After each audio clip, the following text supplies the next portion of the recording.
ফ্যাসিবাদের নায়ক শেখ হাসিনা পালিয়ে গেছে, তাদের যারা দোসর তারা অনেকে পালিয়ে গেছে, অনেকে লুকিয়ে আছে।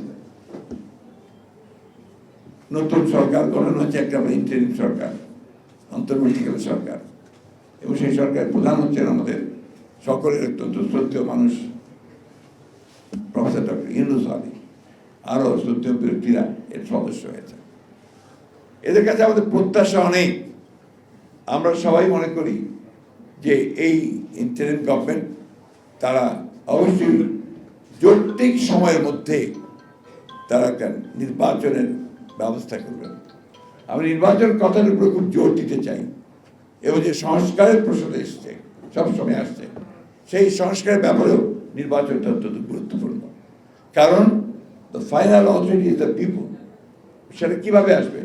সেটা অবশ্যই একটা নির্বাচিত পার্লামেন্টের মধ্য দিয়ে তাদের মাধ্যমে সেটাকে আসতে হবে, এর কোনো বিকল্প নেই।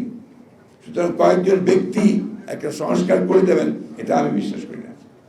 আমি বিশ্বাস করি জনগণের অংশগ্রহণের মধ্যে দিয়ে তাদের মাধ্যমে কিন্তু সেই সংস্কার আসতে হবে।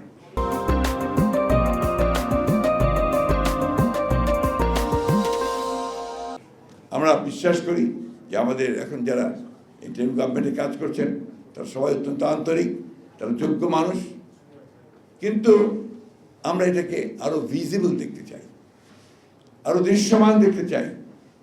আমরা দেখতে চাই যে প্রধান উপদেষ্টা তিনি অতি দ্রুত জনগণের সামনে তিনি কি করতে চান তা উপস্থাপন করবেন, একটা রোড ম্যাপ দিবেন যে কিভাবে তিনি অতি দ্রুত একটা নির্বাচনের ব্যবস্থা করবেন, কিভাবে তিনি প্রয়োজনীয় সংস্কারগুলো ঘটিয়ে তারা জনগণের একটা স্বস্তি দিয়ে তার সামনের দিকে এগোবেন এবং নির্বাচনের ব্যবস্থা করবেন।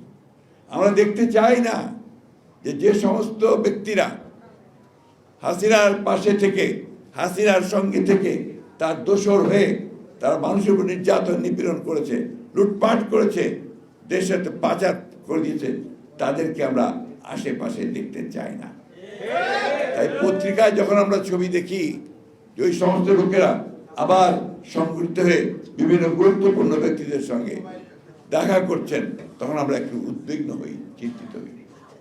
ছাত্র নেতৃবৃন্দ যারা আজকে সহযোগিতা করছেন তাদের কাছেও আমাদের অনুরোধ, যেটা আমরা যারা অনুরোধ করছি, অনুরোধ রাখছি যে এই বিষয়গুলোকে অত্যন্ত গুরুত্বপূর্ণ সহকারে নিয়ে এই বিপ্লবকে যেন সুসংগত করা যায়, প্রতি বিপ্লব যেন না ঘটে, এবং ইতিমধ্যে যে চক্রান্ত রকম কথাবার্তা উঠে আসছে মানুষের মধ্যে, সেগুলোকে যেন আপনার প্রতিহত করা যায়, সেগুলোকে পরাজিত করে এই বিপ্লবের চেতনাকে যেন আমরা সমুন্নত রেখে একটা গণতান্ত্রিক বাংলাদেশের দিকে যেন এগিয়ে দিতে পারি, সেই বিষয়টা তাদেরকে সবসময় স্মরণ রাখতে হবে।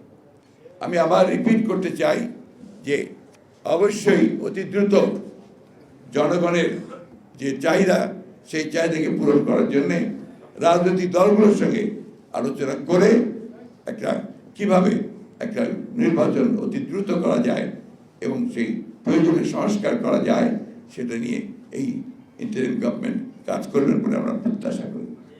আমাদের আস্থা রয়েছে, জনগণের আস্থা রয়েছে, সকলেরই আস্থা আছে, কিন্তু অবশ্যই সেটা সীমিত সময়ের মধ্যেই করতে হবে, একটা সময়ের মধ্যেই করতে হবে, যৌক্তিক সময়ের মধ্যে করতে হবে।